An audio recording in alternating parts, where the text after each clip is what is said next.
What's up guys, I'm the world's best Smash coach. I book lessons exclusively on Medify. So if you want a galaxy brain like me, click the link in the description and sign up to learn from a goddamn Chad.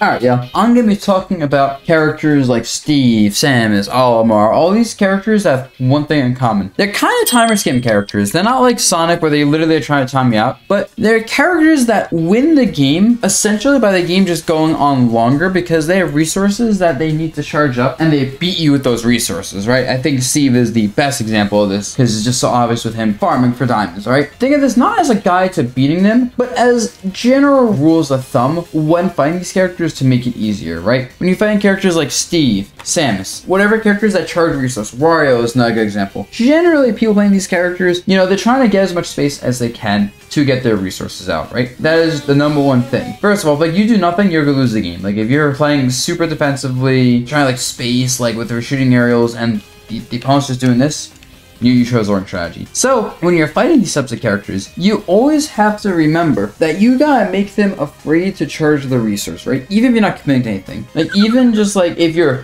threatening, like, okay, I'm Samus and I'm like in this range where I can hit them with a grab, I can nail them, I can fair them. And that alone puts these characters in awkward spots. All of those kind of resource charges, like mining, charging a projectile, whatever it is, takes time.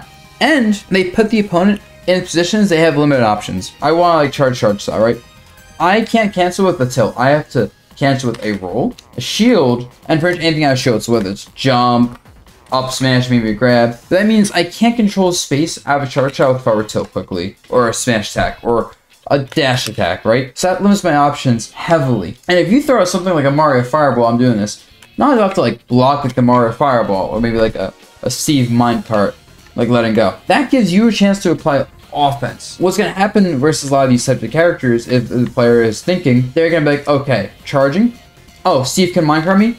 I'm not going to charge anymore, right? And you're going to stop them from charging and make them want to do something else. Most of these characters aren't particularly good without their charge. Like Samus, you know, needs to charge shot. Olimar needs to get his purples out. Steve really wants diamonds, etc., right? So if you're forcing them to not do that, and instead of forcing them to interact with you before they have those tools, they're not as scary. If you fight Steve that's stuck on like wood with a little bit of iron, still horrifying because he's Steve, but he's not nearly as much. But the trick is when you're fighting these types of characters is you don't have to commit to being defensive, but it doesn't mean you have to say, oh, this Steve is mining, have to run up and dash attack and potentially get punished by him shielding and up tilting me. You just have to make them not want to mine. That way when you're interacting at like these ranges, your character's comfortable at. Like I'm interacting with Steve, let's say, you know, he has the base materials, right? He doesn't have anything special yet. And like these interactions sink for him because on the defense, he's not got the best tools to deal with my pressure. On the offense, he's not even gonna be that strong without his materials, without his like gold mine carts, right? And a lot of people that play these characters, and this is very player specific, and this is something that like at top level is not nearly as true. A lot of players will do dumb things under pressure. Like if a Steve is mining and you jump at him, the Steve player is probably doing something like